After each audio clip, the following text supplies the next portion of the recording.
en la habitación del motel Real Ocotepec, con su ropa a un costado de la cama, con un paquete de condones, uno de ellos abierto, gel lubricante íntimo y pastillas azules, dice uno de los reportes. El segundo de los reportes sí establece que es Taladafil o, bueno, establece que son Viagra.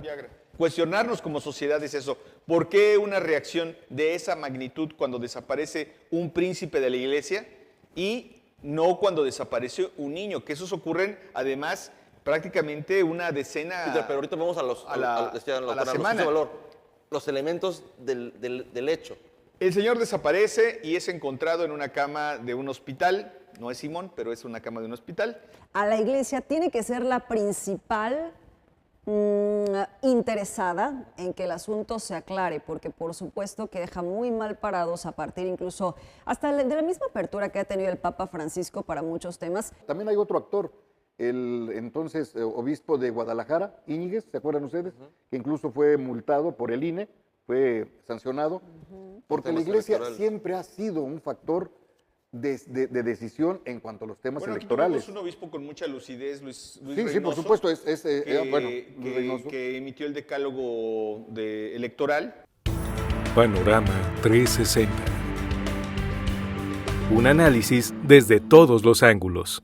¿Qué tal, amigas, amigos? Muy buenas noches. Gracias por acompañarnos en esta nueva emisión de Panorama 360, un análisis desde todos los ángulos. Y como cada noche, ahora sí de miércoles, para mí es un gusto, un honor presentar a quienes forman parte de esta mesa de opinión, mis compañeros, colegas, amigos, entre ellas a mi compañera, colega e investigadora de la máxima casa de estudios, doctora Michelle Onofre. Buenas noches. Muy buenas noches, muchas gracias. Para mí siempre un placer estar en esta mesa. Gracias, doctora. Y también, por supuesto, a mi compañero y amigo Pedro Tonantzin. Pedro, buenas noches. ¿Qué tal? Muy buenas noches y, por supuesto, agradecerles que nos hagan el favor de comentar y compartir.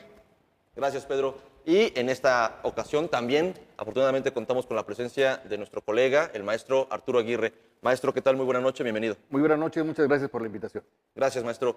Hay un tema que ha sido tocado desde diferentes ángulos, desde diferentes perspectivas, y me parece que el nivel de exposición de este tema en la agenda noticiosa que surge en el estado de Morelos, que ha ocupado la agenda nacional, y que no dudemos, yo no dudo al menos, que pronto, si es que no ha ocurrido ya regionalmente, pero ocupe la agenda internacional por la trascendencia una vez que, esperemos, avancen las investigaciones. Y hablo del caso de la desaparición primero, luego hallazgo del obispo emérito de Chilapa, Chilpancingo, Salvador Rangel, sobre el que han girado una serie de versiones sobre lo ocurrido.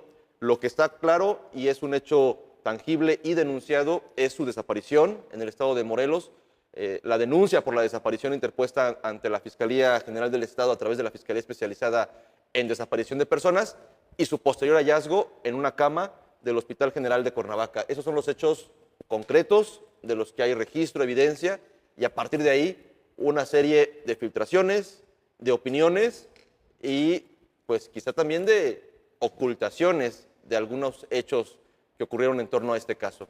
No sé si Pedro, doctora, me gustaría que Pedro como que planteara muy rápido los elementos que forman parte de esta, dices tú, telenovela. Una buena telenovela y mire, la verdad es que este tema no lo estaríamos tocando si fuera hace 20 años. Uno de los príncipes de la iglesia, me parece que hubiese sido muy complicado hace 20 años todavía tocar este tema y hablar con toda franqueza de lo que ocurrió, porque en realidad de lo que podemos cuestionar, y quiero dejar en claro que no ponemos sobre esta mesa de análisis la preferencia sexual de una persona, llámese el obispo, llámese el papa, llámese el presidente de la república o de quien sea. La verdad es que a estas alturas tendríamos que respetar, aunque la iglesia, bueno, pues plantea como uno de sus doctrinas justamente no ¿Celibato? El celibato, y además incluso condena la homosexualidad. Bueno, el Papa ya no. El Papa ya no, y eso lo aplaudo por parte del Papa Francisco, pero hay que decir que, bueno, pues según las narraciones que hace la propia Biblia, bueno, pues ahí establecen ciertas, digamos que censuras sobre lo que es el comportamiento sexual. Pero ya tú estás empleando una serie de juicios y nos ibas a dar el contexto de las cosas. Es que de verdad me cuesta trabajo todavía. Es que tú dices, aquí no juzgamos la preferencia, efectivamente, ni tú ni yo, no sé sus casos, no, yo no opino sobre la preferencia sexual del obispo, pero el hecho del ocultamiento de información, de que no se transparente Eso es de lo la opacidad, cuestionable. es porque hay un sector que por supuesto que estaría cuestionando Veamos. e indignado por la presunta preferencia sexual, que no es tema aquí. Para pero un ponerlo sector en de la términos población, sí. claros, acto número 1, después de la desaparición, se moviliza una cantidad impresionante de personal y de equipo que no ocurre cuando desaparece un niño. Eso es lo cuestionable. Lo que tendremos que cuestionarnos como sociedad es eso. ¿Por qué una reacción de esa magnitud cuando desaparece un príncipe de la iglesia y no cuando desaparece un niño? Que esos ocurren, además, prácticamente una decena Peter, pero ahorita vamos a la semana. Los elementos del hecho. El señor desaparece y es encontrado en una cama de un hospital. No es Simón, pero es una cama de un hospital.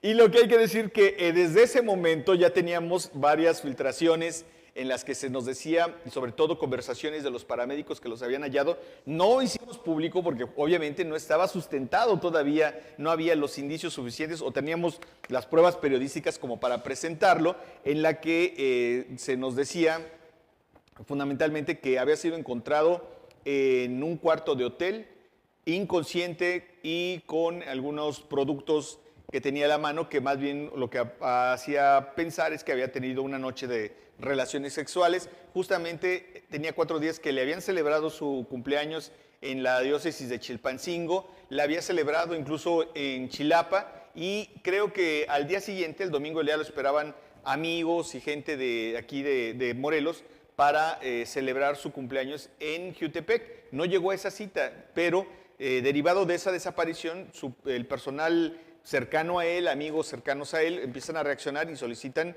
y dicen que está desaparecido. Es un obispo muy polémico, está bajo la mira, sobre todo, pues, de los medios de comunicación, porque él ha sido mediador en ese conflicto entre los tlacos y la familia michoacana. En el estado de Guerrero. En el estado de Guerrero. ¿Y qué ha logrado? Bueno, en algunas ocasiones ha logrado algunas treguas que yo pondría sobre la mesa en este momento, que pues algunas de ellas son como un tanto cuestionables, de cómo es que se logra tener acuerdos con los líderes del crimen organizado, primero para frenar los ataques en los que pierde la vida gente inocente, que eso me parece bastante razonable por parte de la iglesia, y lo segundo es pues liberar las vías de comunicación, que eso impacta directamente el negocio y el flujo de las drogas de la zona de la montaña o de la zona de la serranía, que es el caso de donde tiene influencia este obispo, hacia pues, los distintos puntos de y esto dio pie a que se especulara de que podría haber sido víctima de un delito. Podría haber sido de víctima. Delincuencia organizada. Él tenía 1 año y medio que estaba viviendo ya incluso en Morelos, justamente derivado de esta condición difícil que se estaba viviendo en el estado de Guerrero con esta lucha o intento de la familia michoacana de apoderarse por completo de la plaza del estado de Guerrero. Y justamente vimos ayer unas mantas aquí en Cuernavaca que decían bienvenido fresa, bienvenido pez. Quizás para algunos que no están muy asociados a lo que ocurre con esto del crimen organizado, el pez y el fresa son 2 hermanos que liderean la familia michoacana en la Tierra Caliente de Guerrero y que hoy han logrado expandirse a municipios como, bueno, a regiones más bien dicho, como la montaña, como la sierra, como la parte norte que ya controlan, incluso de Acapulco. Y pues se especula que ya están tomando el control de Cuernavaca.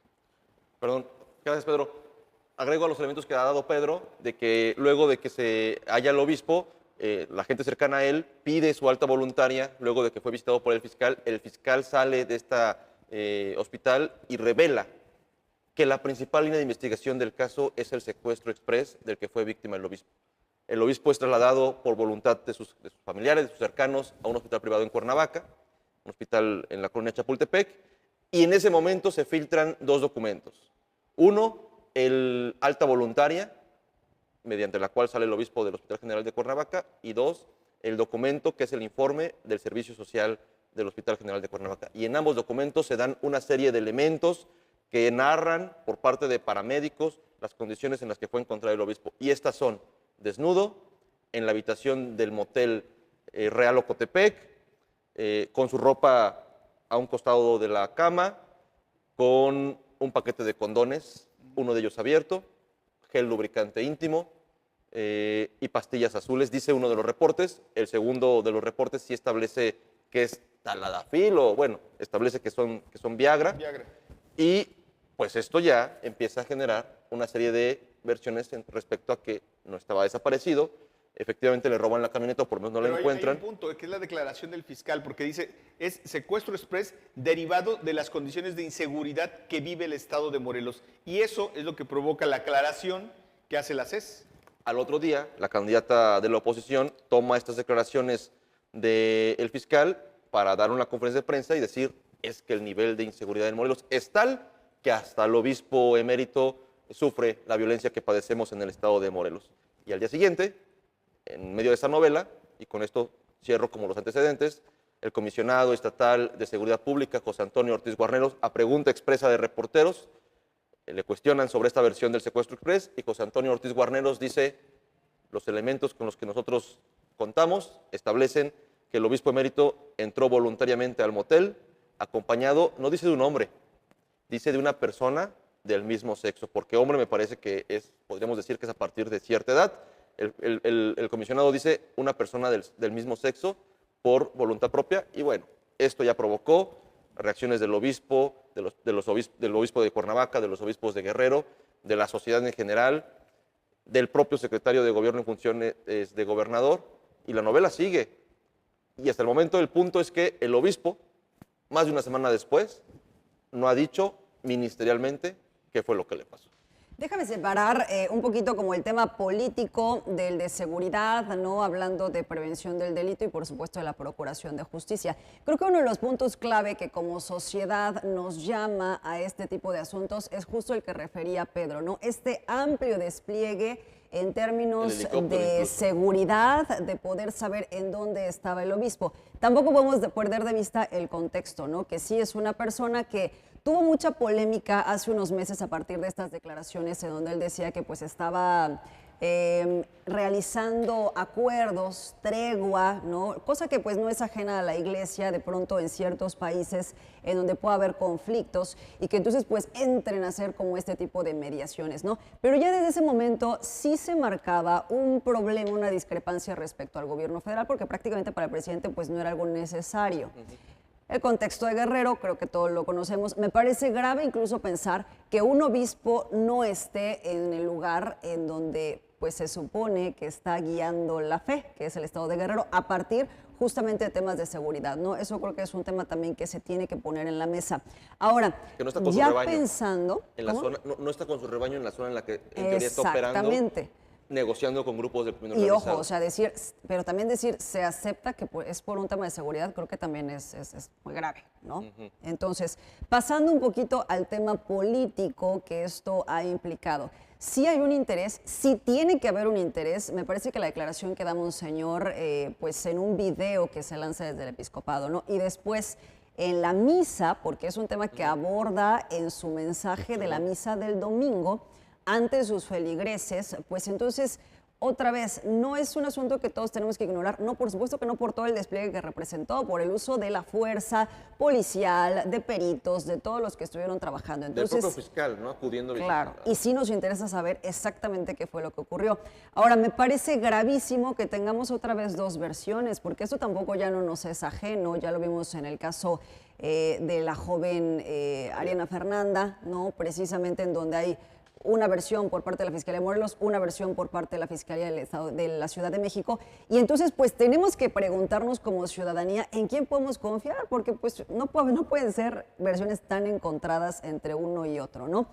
Se da este parte informativo por parte de la Comisión Estatal de Seguridad, sobre todo pues a partir de que había muy poco flujo de información, como lo ha habido en muchos otros casos por parte de la Fiscalía del Estado, ¿no? Si bien me parece que todos los casos se tienen que atender, claro que este cobraba un foco a partir de todo este contexto que estamos comentando, ¿no? Entonces, a la Iglesia tiene que ser la principal interesada en que el asunto se aclare, porque por supuesto que deja muy mal parados a partir incluso hasta de la misma apertura que ha tenido el Papa Francisco para muchos temas, pero no puede ser que se esté implicando al obispo de esta forma. Yo, independiente del tema de la orientación sexual, mira por el tema de haber encontrado droga. O sea, es inaudito. Entonces, sí tiene que ser la más interesada en que el obispo salga, dé una declaración y se acepte o se diga entre no. grupos criminales dedicados al comercio de la droga. Imagínate. Y que resulta que pues es un adicto. Pero eso también es sencillo. Digo, si la iglesia está comprometida con la verdad, pues es sencillo que se haga un examen que te va a reflejar por meses si es que hay sustancias de estas características. Habitual. Exactamente. Entonces creo que tendremos que esperar también hasta ese momento. Pero sí, el tema del golpeteo que ha habido entre Comisión Estatal de Seguridad y Fiscalía, pues otra vez, ¿no? Termina sin abonar y sin decirnos, pues en quién podemos confiar entonces los morelenses. Pero no es me queda claro y coincido en que no debería ser así, y lo vuelvo a reiterar, lo reitero en esta mesa, el tema de la seguridad pública debería estar fuera completamente de la agenda electoral y partidista permanentemente, honestamente, por parte de los actores políticos del país, pero en este caso nos interesa Morelos, sacarla completamente y dejar de lucrar con ese tema hoy y dentro de 6 y dentro de 12 y dentro de 18 años, porque pues decía a un colega, de dientes para afuera, la oposición siempre dice, no, yo deseo que le vaya bien a Morelos. En la realidad es que entre más mal le vaya durante el sexenio que eres oposición, son las herramientas que vas a tener para, durante el proceso electoral, utilizarlas para ganar votos, ¿no? Pues qué pena que tengamos así lo ese hacen. tipo de políticos. Así, Sí, es muy así lo hacen. lamentable, Así lo han por hecho supuesto. desde hace, decía la propia Margarita González, hace 30 años que está este tema de la inseguridad. Pero no se vuelve político justo cuando, más allá de las declaraciones del fiscal, maestro, lo pongo en la mesa, pero se lo pregunto, maestro, cuando al siguiente día, de inmediato, con la sola declaración del fiscal, en el tema electoral se utiliza, sin decir quién, se utiliza esta situación para justamente llevarlo al plano electoral. ¿No es ahí como se politiza? Sí, por supuesto que lamentablemente la escena real y la escena política están demasiado contaminadas. Es importante, si me permiten, rápidamente hacer un contexto donde Pablo González Casanova, en su libro La democracia en México, mencionaba la diferencia entre los factores formales del poder y los factores reales del poder. En los factores formales decía, bueno, los niveles de gobierno y el legislativo, el ejecutivo y el judicial, mientras que los formales estaban los sindicatos y también mencionaba entre ellos al clero y al narcotráfico. Claro. Entonces, menciono esto porque, como bien lo señalas, se da dentro de una competencia electoral y se le da una interpretación de este suceso de acuerdo a la conveniencia, así lo veo yo, de cada grupo político. Unos mencionan una cosa, otros mencionan otro, el antagonismo, y desde luego, bueno, alguien menciona, bueno, siendo la iglesia un factor real del poder, tiene que ser considerado como un aliado o como un antagonista o como un enemigo. En este caso, pues dejo a su interpretación de quién es aliado y de quién es enemigo. Ese suceso se puede inscribir en esa etapa o en esa esfera, porque incluso, como bien lo señalaba la doctora Onofre, el domingo en su homilía, Monseñor Castro señaló este hecho.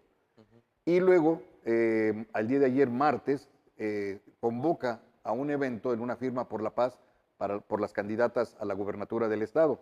Entonces, y después evade a la prensa en cuanto a las declaraciones sobre este tema en concreto. Hay una actividad de la iglesia, por supuesto, lo sabemos, que hay una iglesia, es una iglesia activa desde el púlpito y afuera, desde los patios, en cuanto a la cuestión electoral. También hay otro actor, el entonces obispo de Guadalajara, Íñiguez, ¿se acuerdan ustedes? Que incluso fue multado por el INE, fue sancionado, porque la iglesia siempre ha sido un factor de decisión en cuanto a los temas electorales. Aquí tuvimos un obispo con mucha lucidez, Luis Reynoso, sí, por supuesto, que emitió el decálogo electoral, sí, que parece muy apropiadamente. Lo digo con mucha lucidez y muy inteligente, además un hombre muy preparado, me parece que tenía 4 doctorados. Sí, sí. Era una eminencia, señor, y lo escuchabas hablar y era verdaderamente una riqueza escuchar sus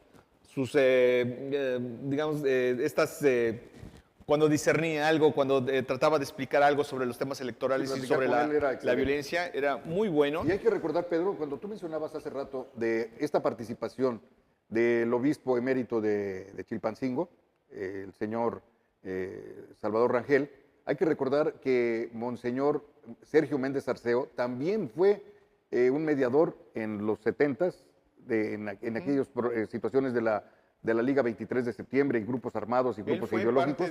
Entonces, la iglesia, menciono yo aquí, que la iglesia es un factor real de poder y como tal es considerado. Entonces hay que verlo también desde esa perspectiva, no solamente el hecho. Para mí, yo no quiero opinar sobre el hecho personal, yo quiero circunscribirlo en la cuestión de un factor real del poder que es la iglesia, el clero y todo lo que significa su participación en los procesos político-electorales. Nuevamente pongo en la mesa que quizá toda esta situación, la propia vulneración de la intimidad de alguien que hasta el momento sigue, creo, presuntamente en el papel de víctima, como es el obispo, porque no sabemos qué fue lo que pasó, porque al menos yo no he visto un video donde entre voluntariamente al motel, deriva, me parece, en esta ineficiencia de la Fiscalía General del Estado. ¿Por qué el fiscal Uriel Carmona sale minutos después de hablar con el obispo, un obispo que no podía hablar si 2 semanas después, el día que fue encontrado? Yo lo digo porque lo declaró el lunes y dijo que era un secuestro el día lunes, es decir, ha pasado martes, miércoles y... 10 días ya. No, pero eso fue de la semana pasada. Por eso, 10 días. 10 días ya. Y ¿dónde está la investigación? ¿O dónde están los elementos que hacen presumir o quisieron presumir al fiscal hasta este momento que diga siquiera que la carpeta ya no esté en la Fiscalía de Desaparecidos, que haya pasado justamente a la Fiscalía? Y no, sigue en la de Desaparecidos. Sigue en la de Desaparecidos. Y esta carpeta no ha pasado a esta fiscalía que se encarga justamente de delitos mayores, que es, entre ellos el secuestro.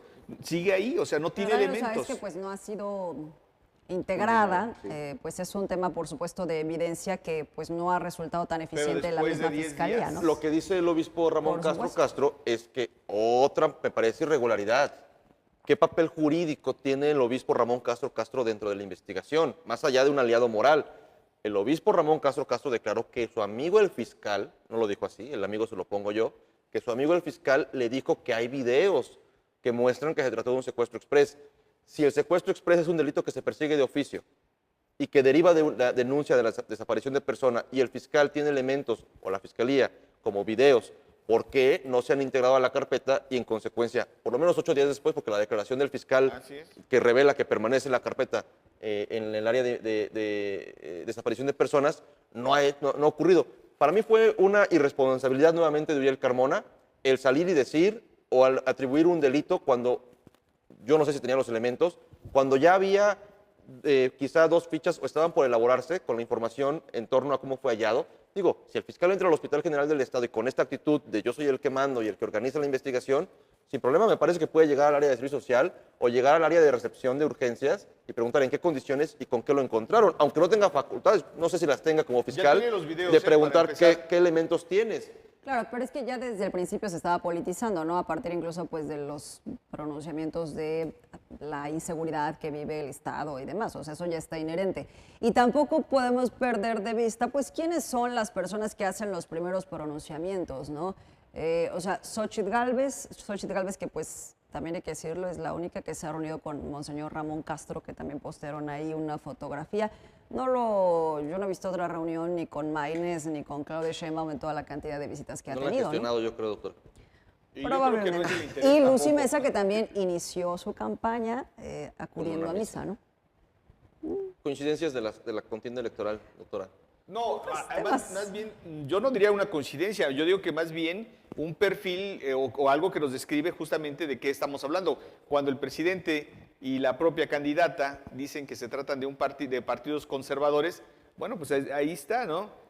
Parte de lo que distingue al conservadurismo en este país es su asociación o su vínculo con la Iglesia Católica. Yo insistiría, no condeno esta relación, pero sí es parte de lo que el partido de Acción Nacional lo distingue, tener esta relación o este vínculo y permitirle, cuando son gobierno, que pues los príncipes de la Iglesia, en este caso el obispo de Cuernavaca, pues meta la sotana en muchas cuestiones del orden público, en programas de carácter social que deberían de ser únicamente del interés del Estado y de los beneficiarios y no de la Iglesia. No tiene por qué meter la mano la Iglesia, uno, en la posibilidad del derecho a decidir de las mujeres y en colocar a médicos que presenten objeción de conciencia para poder aplicarlo en los distintos centros de salud. Necesitamos gente que esté a la altura de lo que se demanda. Y es justamente esta asociación. Yo insisto, ahí el problema de todo esto no es si el obispo fue encontrado o entró a un hotel con un hombre acompañado de una persona del mismo sexo. No ese es el punto. El punto es por qué se le da un privilegio, un trato especial y por qué se utiliza a las instituciones para tratar de cambiar una narrativa de la forma en la que fue encontrado el obispo en un hotel de Cuernavaca. Fíjate que hay una cuestión importante. Claro. La instancia investigadora que representa el fiscal, al momento de estar en el sanatorio, en el hospital G, parece, declara esta situación de que es un secuestro express cuando todavía no ha investigado. Entonces hay un apresuramiento en la declaración. Pero algo que es común, también cuando mataron a la diputada, sí, Marín, sí. en medios dice, dijo que era ya policía. tenemos... Salir de nueva cuenta al fiscal, ¿no? Ya Entonces, está llegando me otra vez refiero como a las apresuramiento escenas. Ya organizó sus instancia tiempos. investigadora. Y del otro lado, la instancia preventiva también señala y juzga. También hay un apresuramiento desde ese punto de vista. Entonces, para los ciudadanos que no sabemos mucho de estas situaciones políticas ni de los factores reales del poder o formales, etcétera, etcétera, vemos la declaración de un lado apresurada y luego del otro lado apresurada. Y entonces, ¿dónde queda El Estado de Derecho. el Estado de Derecho? ¿Dónde queda la investigación formal? ¿Dónde Exactamente. queda la parte científica de la investigación? Porque ya ¿Dónde nos está la convertimos recolección de en las pruebas? En fiscales, en jueces Claro. y verdugos ya incluso. Y luego se le suman las opiniones personales sociales del obispo, de los obispos de este Guerrero. Por supuesto, yo espero que pronto, así como lo han hecho público y mediático este caso, desde la movilización de todo el Estado para encontrar al obispo, la declaración del fiscal. El uso del helicóptero. Yo espero que pronto de podamos todo. conocer qué declara ministerialmente, aunque yo sé que legalmente no tenemos derecho, pero yo espero que dadas las circunstancias haya apertura por parte de la Iglesia Católica a conocer cuáles van a ser las declaraciones ministeriales del obispo.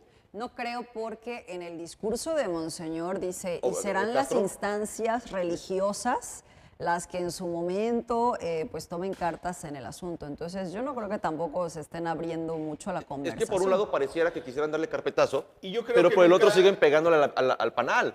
Yo creo Con que declaraciones el sobre la Sí, obispo- de hecho ya inseguridad. se pronunció el presidente. Ya el presidente dijo, no, a ver, nosotros pues respetamos a la iglesia como a todos, pero en específico a la iglesia, ¿no? Pero el obispo no va a ir a declarar, ¿eh? Eso pueden tenerlo como un hecho. No va a Va a aclarar. seguir intoxicado durante décadas. Sí, bueno, de hecho, no sé la si declaración décadas, del secuestro se da cuando todavía no pasaban los efectos del Viagra. Un compañero reportero tuvo a bien tomar nota de la fotografía y ser muy específico al señalar Esa es que, la bueno, contaminación de la escena. Así es, todavía para eso del estaba, diazepam. todavía estaba bajo los efectos el monseñor de la dosis de Viagra que se había metido. Oye, pero sí es importante que la iglesia sí le tiene que interesar la legitimidad con la que cuenta. O sea, pensar en 70% de los mexicanos que profesamos la religión católica y con todos los temas, todos los cambios alrededor del mundo en donde está disminuyendo de manera muy considerable la feligresía, pues sí tendría que ser un asunto que les preocupe y que sí salgan a hacer alguna explicación, pero bueno. Mira, que en Europa han empezado a vender las iglesias y utilizarlas como discotecas, ¿no? Entonces, Hoteles, yo creo que, de o todo. hoteles, o sea, yo creo que si no se toma en serio esto, pues definitivamente, estamos además en una era muy complicada. Alguien decía que es una época de la verdad y de cómo se van a, pues, En la post-verdad. de cómo se va a ver a la religión justamente en esta era del Internet y yo creo que pues lo veíamos, ¿no? Nos lo explicaron en esta cumbre de comunicación política. Van a derribarse muchos mitos, algunos quizás subsistan para el siguiente siglo, otros quizás no, pero yo veo cada vez más complicado que la Iglesia Católica le pueda librar pues este fuerte embate de la verdad, De la realidad. de la realidad. de sus No actores, no sus veo protagonistas. han tratado ellos mismos con cosas tan simples como una misa que tiene más de 10 siglos que no cambia, o no más, ¿no? Creo que esta misa es la misma desde el tercer concilio. Han habido algunas Sí, modificaciones en el acuérdate mismo que, discurso, ¿no? Precisamente Sergio Méndez Arceo hace el cambio. Justamente, algo tan simple, o sea, tratar de adaptar una misa con mariachi o con rock que era algo, de frente a que era a algo la tan Grey Católica. simple, tan sencillo, que animaba a los asistentes a las misas y que a mí me parece fabulosa la misa panamericana, en lo personal, Sí. que no la haya aceptado la iglesia, que haya dicho no.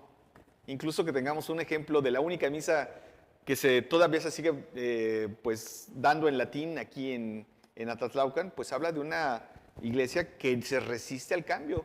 ¿Cómo vamos cómo se interpreta, ¿no?, la necesidad de cambio cuando todavía me parece, y pasamos al siguiente tema local también, entre muchos actores, quizá creyentes, que profesan alguna religión o alguna fe, como puede ser el catolicismo, pues también las actitudes de quienes integran estas religiones pues siguen siendo retrógradas? Y pues yo pongo ese calificativo, pero insisto, lo pongo en la mesa. Hay un caso que también ha pues golpeado la agenda informativa en el estado de Morelos, que tiene que ver con la reciente renuncia del coordinador de comunicación social de la campaña de Lucía Mesa, la candidata de la oposición en el estado de Morelos, luego de que se diera a conocer o se difundiera en redes sociales, se filtrara y se difundiera y se viralizara un video de su expareja donde lo acusa desde el anonimato, porque hay que decir que la mujer tiene el rostro cubierto, la voz alterada, modificada para que no se le reconozca, le acusa de haberla golpeado hace varios años, de mantener una denuncia en contra de este ex colaborador, hoy ya ex colaborador de Lucía Mesa, y que incluso cuenta con orden de restricción en su contra y que está vinculado a proceso, dice la propia denuncia. Entonces, tener un fallo, ¿no? actitudes que me parece que desde todos los puntos de vista políticos pues deberían ser condenables, no el hecho de las agresiones en contra en general, pero particularmente en contra de las mujeres. Me parece que es otro tema, como el de la violencia, no deja de serlo, que no debe formar parte de una agenda electoral. Había mucha especulación al inicio, la noche que se difundieron estos videos, de este video, si era real, si no era real, si los documentos que acompañaban el video, como la denuncia, ¿cómo se dice, doctor? Testeada, ¿no? Parecían falsos. Parecía falso de pronto.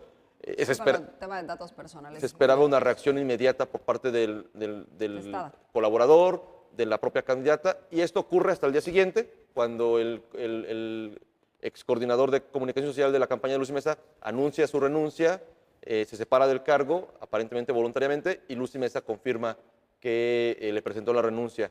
Y a partir de ahí se han filtrado otros documentos, los cuales no se han difundido tanto, pero uno de ellos es la denuncia completa, porque al principio solo fue la carátula, el examen pericial de los daños que sufrió la víctima, un testimonio de una testigo y otro documento que no recuerdo en qué consistía, pero que ya robustecen la versión o la validez, la veracidad de esta investigación. En torno a esto hay dos, me parece, observaciones. Unos, quienes dicen es un golpeteo electoral que no mermó en la campaña de Lucía Mesa, y otros que dicen esto está más allá del tema electoral. Qué mal que si la candidata sabía de esta actitud y de esta denuncia e investigación en su contra, lo haya mantenido en su equipo, y hasta que se hizo público lo despidió o aceptó la renuncia. Y qué bueno, por otro lado, que él haya decidido dejar este encargo. No sé, doctora, cuál es su opinión respecto a estos hechos o estas situaciones nuevamente que ocurren en un contexto electoral. Hablar de cualquier persona que ha sido víctima de un delito creo que tiene que llamar a sensibilizar, por supuesto, de lo que estamos hablando, ¿no? Estuve escuchando con atención este reporte que presentó en su canal de YouTube Meme Yamel, en donde dice, bueno, nos llegó esta denuncia, ¿no? Entonces vamos a empezar a poner fragmentos. Yo creo que la parte aquí, al final pues se han compensado, ¿no? Tanto los derechos de las víctimas como por supuesto de los imputados. Y es un presunto responsable. Está imputado según lo que ahí mismo se manifiesta, y hay medidas cautelares, ¿no? Cuando escuché que el asunto venía de 2021, en primera instancia, pues dije, bueno, entonces es un tema político, ¿no? Sin embargo, después me preocupó otra parte, que creo que a todos pues sí debería llamarnos mucho la atención. ¿Cómo es posible que si el asunto se judicializó desde 2021, Lucía Mesa mantuviera en su equipo de trabajo hasta este 2024? Porque si bien todavía no existe una sentencia, sí hay distintos elementos como para que se hubieran fijado las medidas cautelares por parte del juzgador. ¿Qué es la tendencia legal de estos casos? darle la voz, digamos, a la víctima. Claro, pero también la... tiene la oportunidad Totalmente. de defenderse, lo que entiendo que pues no ha ocurrido como tendría que haber sido, ¿no? Entonces, ahí creo que eso sí nos tiene que generar a los ciudadanos un tema de foco. O sea, son asuntos que pues se tienen que dirimir en los juzgados penales, en este caso, que tendrá que llegar a alguna resolución, pero sí el ver pues con quiénes se rodean las personas que son candidatas, pues eso es muy importante, ¿no? Entonces, ojalá que podamos ir teniendo más información de esto, porque creo que al decir, bueno, ya no está en este momento, pero es una persona que entiendo pues ha estado acompañando en distintos momentos a Lucy, incluso coordinando a la bancada de Morena, ¿no? En temas de comunicación, por ahí se habló acerca de la contratación de servicios y demás. La víctima, es decir, justamente por eso, y me parece que no puede decir en algún momento dado la candidata de la oposición que no sabía del tema, porque también la víctima colaboraba con ella. Es decir, pudo en algún momento, me hace presumir que estaba enterada de la situación que estaba viviendo dos colaboradores de su equipo que tuvieron una relación y que posteriormente, bueno, pues derivó en esta situación. Yo diría que con esto que estamos viendo, los candidatos, todos, llámese de Morena, llámese de Movimiento Ciudadano, todos deben de tener cuidado que esto no es una broma, que el asunto del respeto hacia la mujer y sobre todo... Y hacia todos, o sea... Y hacia todos en general, pero... el no violentar a nadie. Justamente, no se trata de una broma, ¿eh? Están ahí...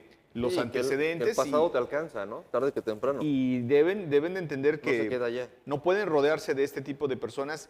No estoy diciendo que tenga algún tipo de responsabilidad la candidata, porque me parece que actúa de buena fe, no es ministerio público ni está obligada a investigar a cada uno de los candidatos, pero sí tiene una responsabilidad de saber a quién contrata y qué tipo de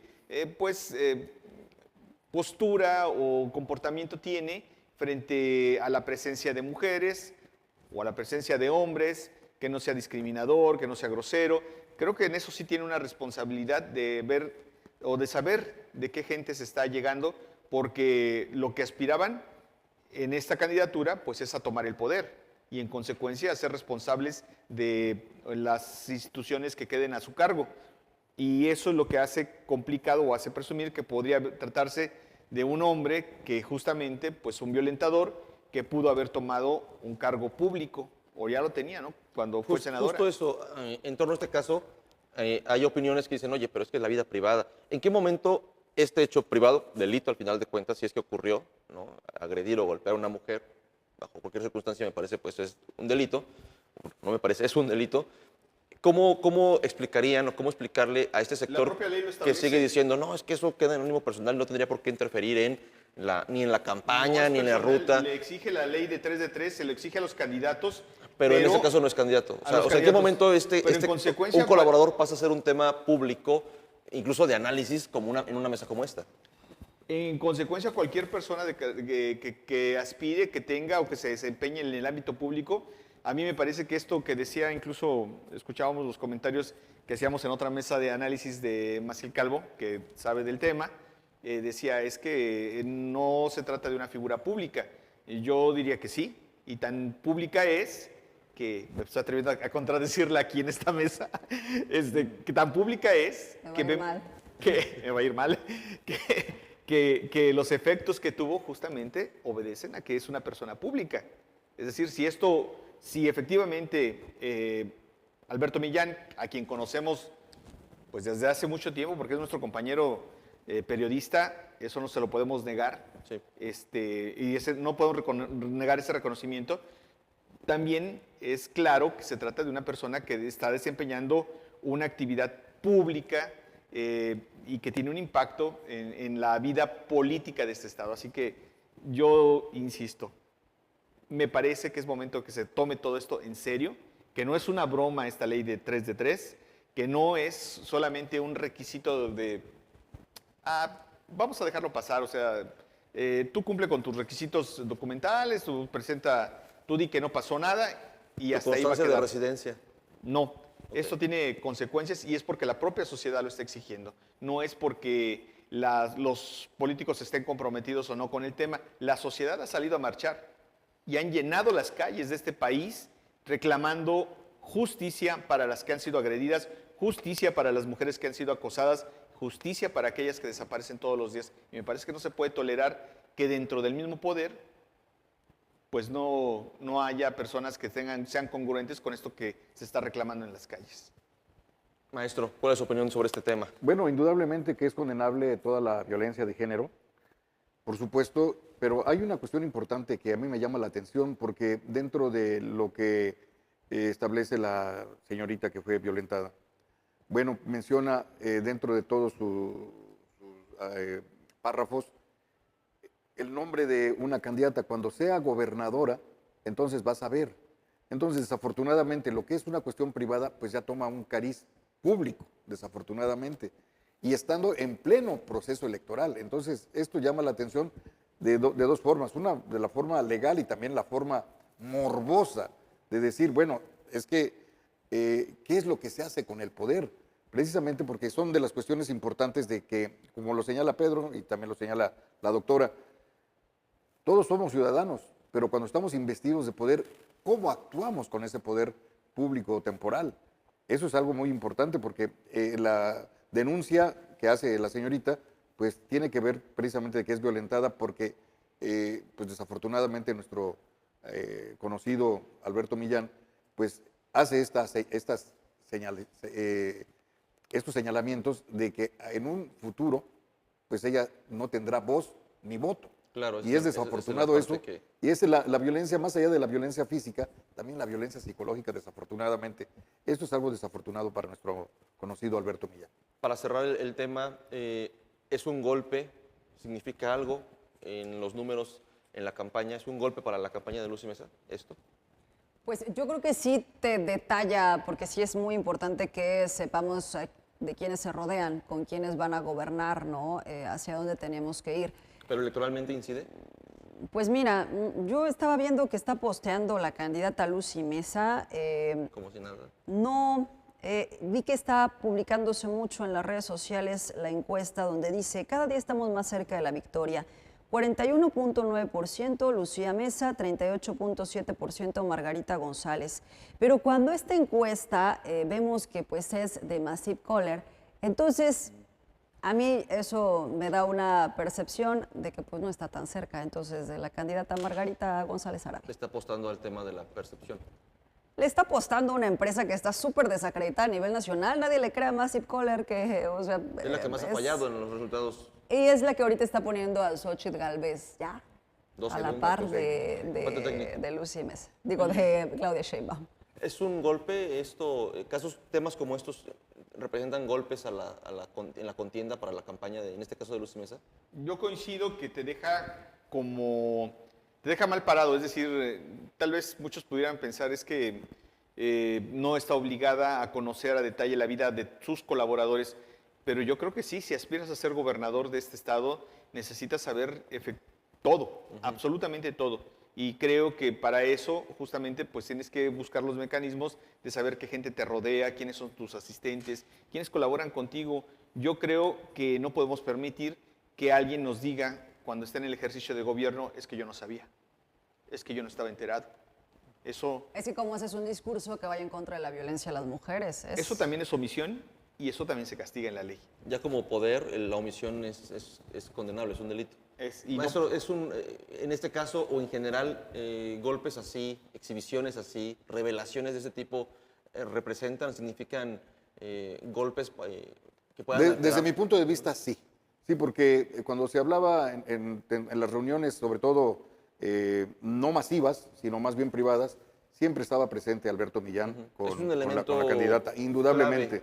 Y cuando él hablaba de la estrategia de comunicación, indudablemente que sí, desde mi punto de vista, sí tiene un impacto negativo en la campaña de Lucy Mesa.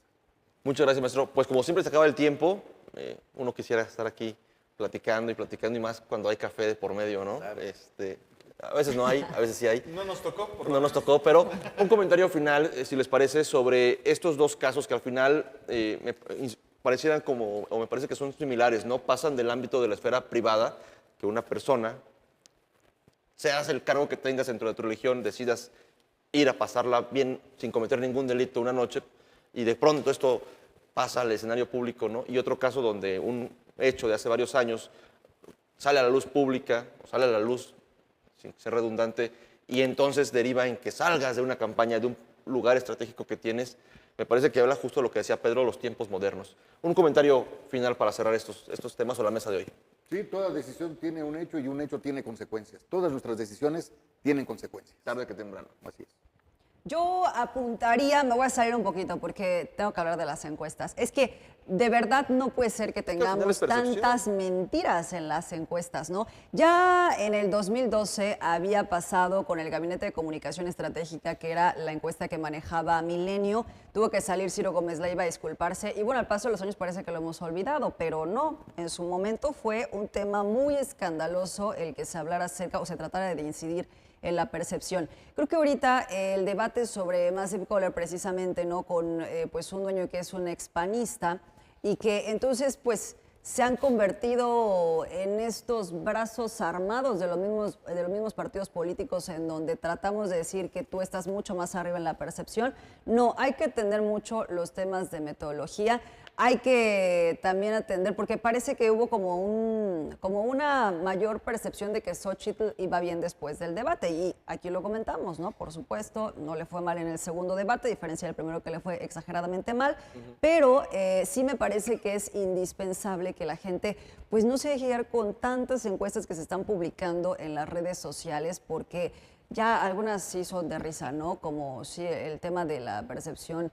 Ahora, también hay que atender las nuevas tendencias, ahí sí, con respecto a lo mejor al mismo Movimiento Ciudadano, pero creo que el conglomerado de encuestas, ¿no? Pensar ya en este conjunto que realiza, por ejemplo, Oráculos, pues bueno, puede darnos una mejor percepción acerca de lo que está pasando, pero al final, pues otra vez, somos nosotros el próximo 2 de junio quienes tendremos que definir quién gana para cada una de las posiciones. Y ojalá que hubiera más debates, porque el decir, no, pues ahí casi que la gente se organice y haga uno virtual para diputados o para alcaldes, pues digo, es lo que te toca hacer, ¿no? Lo que te tendría que tocar organizar. Por cierto, yo no le di mucho seguimiento al arranque de esta campaña de promoción del voto, pero ver a la presidenta del INPEPAC con los consejeros con unos cartelitos de 50 por 30 frente al Palacio de Cortés y que eso sea su campaña de promoción del voto a menos de un mes de las elecciones, confirma lo que me parece que hemos coincidido en esta mesa.